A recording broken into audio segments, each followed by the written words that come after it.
Hello friends, welcome back to our channel. Friends, ఈ వీడియోలో మనం ఈరోజు అన్ని న్యూస్ పేపర్లో వచ్చినటువంటి ఇంపార్టెంట్ ఎడ్యుకేషన్ అప్డేట్స్ ఏందో చూద్దాం. చాలా ఇంట్రెస్టింగ్ అప్డేట్స్ ఉన్నాయి. వీడియోని అయితే ఎండ్ వరకు చూడండి. ప్రతిరోజు మన ఛానల్ ద్వారా అన్ని న్యూస్ పేపర్లో వచ్చేటువంటి ఇంపార్టెంట్ ఎడ్యుకేషన్ అప్డేట్స్ అన్ని ఒక దగ్గర చేసి మీకు అందించడం జరుగుతుంది. ఖచ్చితంగా ఛానల్ను సపోర్ట్ చేయడానికి ప్రతి వీడియోని అయితే లైక్ చేయండి. చాలా మంది చూస్తున్నారు కానీ లైక్ చేయట్లేదు. మీరు ఇచ్చేటువంటి లైక్స్ నాకు చాలా మోటివేషనల్ ఎంకరేజింగ్గా ఉంటాయి కనుక లైక్ చేయండి.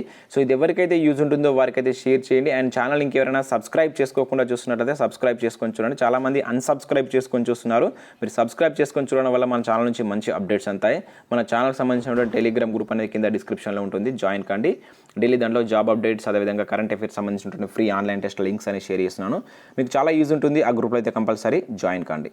ఫ్రెండ్స్, ఈరోజు అప్డేట్స్ కనుక తీసుకున్నట్టయితే మనకు ఫస్ట్ అప్డేట్ వచ్చేసి నీటిపారుదల శాఖ పునర్వ్యవస్థీకరణ పూర్తి అంటూ ఒక అప్డేట్ చూడవచ్చు. మనకు నిన్నటి ఈనాడు న్యూస్ పేపర్లో వచ్చినటువంటి న్యూస్ ఇది.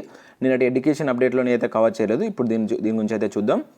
ఇక్కడ ఇన్ఫర్మేషన్ చూసినట్లయితే కొత్త పోస్టుల భర్తీకి మార్గం సుగమం.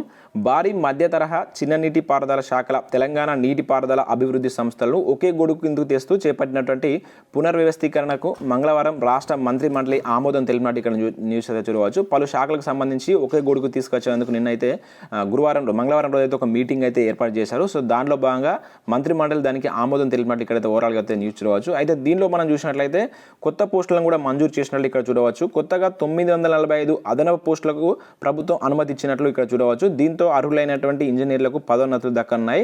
ఇంకా అవే కాకుండా మిగిలినటువంటి ఖాళీలను కూడా భర్తీ చేయనున్నారు. సహాయ సిబ్బంది నియామకాలను చేపట్టేందుకు ఇక్కడ మార్గం సుగమమైనట్లు ఇక్కడ చూడవచ్చు మనం. సో ఏదైతే మనం గత 2-3 నెలల నుంచి అయితే చూస్తున్నాం, ఈ శాఖలో కొన్ని పోస్టులు అయితే ఖాళీగా ఉన్నాయి. వాటికి సంబంధించి భర్తీ చేపట్టాలని చెప్పేసి ఆ సంస్థ అధికారులు ప్రభుత్వానికి లేఖ కూడా రాసినట్టు మనం రీసెంట్గా అయితే చూడడం జరిగింది. అయితే దీనిలో కొన్ని పోస్టులకు ప్రభుత్వం అనుమతిస్తున్నట్లు నిన్నటి సమావేశంలో అయితే మనం చూడవచ్చు. 945 పోస్టులకు అయితే ప్రభుత్వం అనుమతి ఇచ్చినట్లు ఇక్కడ మనకు ఈనాడు న్యూస్ పేపర్లో ఒక న్యూస్ అయితే రావడం జరిగింది.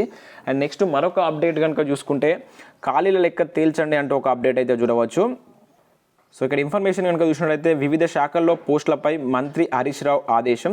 విభజన చట్టంలోని షెడ్యూల్ 9-10లో ఉన్న కార్యాలయాలు ఆస్తులపై ఉన్నతాధికారులతో సమీక్ష అంటూ ఒక న్యూస్ అయితే చూడవచ్చు. శాఖల వారీగా ప్రభుత్వ భూములు, భవనాలు, ఇతర స్థిరాస్తుల వివరాలకు సంబంధించిన వివరాలు అయితే నిన్న సమీక్షలో చర్చించడం జరిగింది.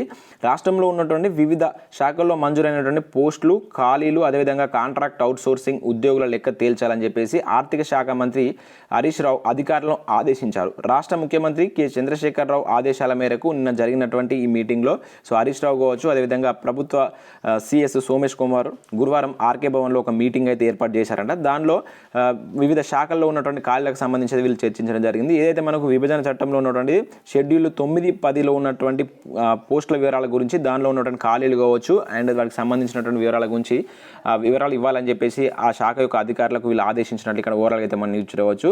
సో దీనిలో ఎన్ని ఖాళీలు వాటికి సంబంధించిన కంప్లీట్ డీటెయిల్స్ అనేది సబ్మిట్ చేయాలని చెప్పేసి దీనిలో మనకు చర్చించినట్లు చూడవచ్చు. సో దీనికి సంబంధించి దాదాపు మనకి ఈరోజు 3-4 న్యూస్ పేపర్లో అయితే ఈ న్యూస్ అయితే రావడం జరిగింది. అండ్ నెక్స్ట్ మరొక అప్డేట్ కనుక చూసుకున్నట్లయితే కొత్త ఐటీ కొలువులు 46,489 అంటూ ఒక న్యూస్ చూడవచ్చు. ఇక్కడ ఇన్ఫర్మేషన్ కనుక చూసుకున్నట్లయితే 6,28,615 పెరిగిన ఉద్యోగులు అంటూ చూడవచ్చు. సో నిన్న మనకు ఒక మీటింగ్ అయితే జరిగింది. ఐటీ వార్షిక నివేదిక అయితే వెల్లడించడం జరిగింది. సో దానిలో భాగంగా మనకు రాష్ట్రంలో ఉన్నటువంటి ఐటీ కోడ్ల గురించి ఒక క్లారిటీ అయితే ఇక్కడ వాళ్ళు ఒక రిపోర్ట్ అయితే రిలీజ్ చేశారు. సో ఇన్ఫర్మేషన్ చూసినట్లయితే COVID-19 మహమ్మారి తీవ్రత నెలకొని ఉన్నటువంటి రాష్ట్ర ఐటీ రంగంలో 2021లో 46,486 కొత్త కోడ్లు సృష్టించారు. దీంతో రాష్ట్రంలో ఐటీ ఉద్యోగుల సంఖ్య 6,28,615కు పెరిగిందంటే ఇక్కడ చూడవచ్చు. 2019-20తో పోల్చితే 2020-21లో ఉద్యోగాల్లో 7.99 వృద్ధి నమోదైనట్లు మంత్రి కేటీఆర్ గురువారం ఇక్కడ విడుదల చేసినటువంటి రాష్ట్ర ఐటీ శాఖ వార్షిక నివేదిక 2020-21 ఈ విషయాన్ని అయితే బహిర్గతం చేయడం జరిగింది. సో మనకు రాష్ట్రంలో ఉన్నటువంటి ఐటీ ఉద్యోగులు ఎంతవరకు ఉన్నారు, దానిలో అభివృద్ధి ఎంతవరకు జరిగిందని చెప్పేసి నిన్న మనకు ఒక ఐటీకి సంబంధించినటువంటి వార్షిక నివేదిక అయితే రిలీజ్ చేశారు. దానిలో ఇటువంటి విషయాలు అయితే మనకు ఇవ్వడం జరిగింది.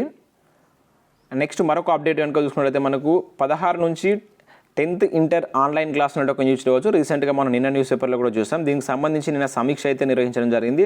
వీలైతే 16 నుంచి లేదంటే జూలై 1 నుంచి క్లాసెస్ స్టార్ట్ చేస్తారని చెప్పేసి నిన్న న్యూస్ పేపర్లో ఇచ్చారు. అయితే ఈ రోజు కనుక అప్డేట్ కనుక చూసుకుంటే సో ఈ నెల 16 నుంచే మనకు ఆన్లైన్ డిజిటల్ క్లాసులు అయితే ప్రారంభించేటువంటి యోచనలో ప్రభుత్వం ఉన్నట్లయితే ఇక్కడ ఒక పేపర్ ప్రకటన అయితే ఇవ్వడం జరిగింది. రాష్ట్రంలో కరోనా కేసులు తగ్గడంతో విద్యా సంస్థలు రీఓపెన్ చేసి క్లాసులు ప్రారంభంపై చర్చ మొదలైంది. ఈ నెల 15తో మనకు ఈ వేసవి సెలవులు ముగుస్తున్నటువంటి నేపథ్యంలో 16 నుంచి ఆన్లైన్ క్లాసులు ప్రారంభించాలని చెప్పేసి ప్రభుత్వం ఆలోచన ఉన్నట్టు ఇక్కడ చూడవచ్చు. దీనిలో మనకు ఇంటర్ ఎడ్యుకేషన్ కావచ్చు, స్కూల్ ఎడ్యుకేషన్ అధికారులు దీనిలో అయితే పార్టిసిపేట్ చేయడం జరిగింది. సో ఈ నెల 16 నుంచి ఆన్లైన్లో క్లాసెస్ స్టార్ట్ చేస్తామని చెప్పేసి అయితే చెప్పడం జరిగింది. దానిలో భాగంగా inter first year, second year స్టూడెంట్లకు ఆన్లైన్ పాఠాలు మొదలు పెట్టాలని చెప్పేసి ప్రాథమికంగా నిర్ణయం తీసుకున్నట్లు తెలిసినట్టు ఇక్కడ మనం ఒక న్యూస్ అయితే చూడవచ్చు.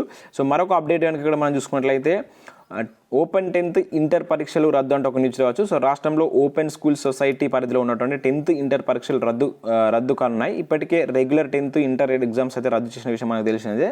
సో దీనిలో భాగంగా open 10th and open degree ఇంటర్కి సంబంధించినటువంటి పరీక్షలు కూడా రద్దు చేసినట్లు ఇక్కడ ఒక పేపర్ ప్రకటన అయితే వాళ్ళైతే రిలీజ్ చేయడం జరిగింది.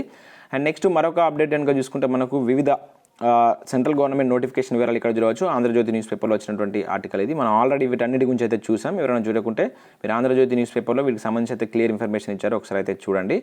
అండ్ నెక్స్ట్ మరొక అప్డేట్ కనుక చూసుకుంటే ఆగస్ట్ 2 నుంచి సివిల్స్ ఇంటర్వ్యూలు అని చెప్పేసి ఒక న్యూస్ చూడవచ్చు. ఇక్కడ ఇన్ఫర్మేషన్ చూసినట్లయితే మనకు ఆగస్ట్ 2వ తేదీ నుంచి సివిల్స్ సర్వీస్ పరీక్షలకు సంబంధించిన ఇంటర్వ్యూలు అయితే నిర్వహించనున్నారు. మనకు కరోనా దృష్ట్యా వీటికి సంబంధించినటువంటి ఇంటర్వ్యూస్ అయితే పోస్ట్ పోన్ చేయడం జరిగింది. వీటికి సంబంధించి మనకు ఒక డేట్ అయితే ఇక్కడ డిక్లేర్ చేసినట్టు చూడవచ్చు. ఆగస్ట్ 2 నుంచి వీటికి సంబంధించినటువంటి ఇంటర్వ్యూలు కండక్ట్ చేస్తామని చెప్పేసి మనకు యూపీఎస్సీ బోర్డు అయితే ఒక నిర్ణయానికి రావడం జరిగింది.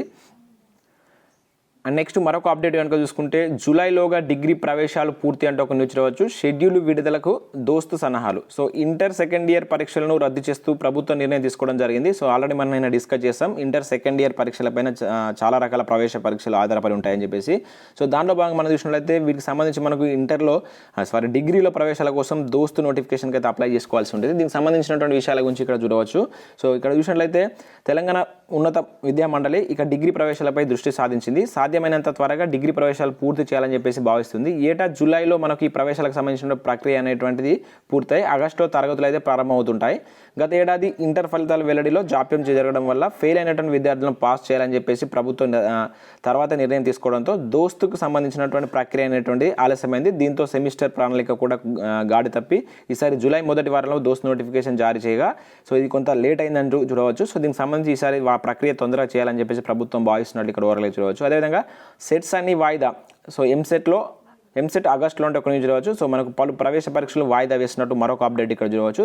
సో దానిలో భాగంగా మనకు ఎంసెట్తో పాటు ఇతర ప్రవేశ పరీక్షలను వాయిదా వేశారు. ఎంసెట్కి సంబంధించి ఆగస్టులో ఎగ్జామ్ కండక్ట్ చేసేటువంటి యోచనలో ప్రభుత్వం ఉన్నట్లయితే తెలుస్తుంది. ఇది కూడా మనకు కరోనా వైరస్ దృష్ట్యా ఆధారపడి ఉంటుంది. అది ఒకవేళ కేసెస్ తగ్గిందంటే ఇంకా ఆగస్టులో దీనికి సంబంధించిన ఎగ్జామ్ అయితే కండక్ట్ చేసే అవకాశాలు ఉంటాయని చెప్పేసి ఇక్కడ మనం ఓవరాల్గా అయితే న్యూస్ చూడవచ్చు. సో ఇవి ఫ్రెండ్స్ మనకు వివిధ న్యూస్ పేపర్లో వచ్చినటువంటి ఇంపార్టెంట్ ఎడ్యుకేషన్ అప్డేట్స్. సో చాలామంది ఛానల్ అన్సబ్స్క్రైబ్ చేసుకొని చూస్తున్నారు. సబ్స్క్రైబ్ చేసుకొని చూడండి. మన ఛానల్ నుంచి మీకు మంచి అప్డేట్స్ అంతాయి. మన ఛానల్ యొక్క టెలిగ్రామ్ గ్రూప్లో కూడా జాయిన్ కాండి. దానిలో నేను జాబ్ అప్డేట్స్ సంబంధించిన వివరాలు కావచ్చు, కరెంట్ అఫైర్స్ సంబంధించిన ఇన్ఫర్మేషన్ కూడా షేర్ చేస్తున్నాను. మీకు చాలా యూజ్ ఉంటుంది. ఆ గ్రూప్లో అయితే కంపల్సరీ జాయిన్ కాండి. So thanks for watching this video. Thank you everyone.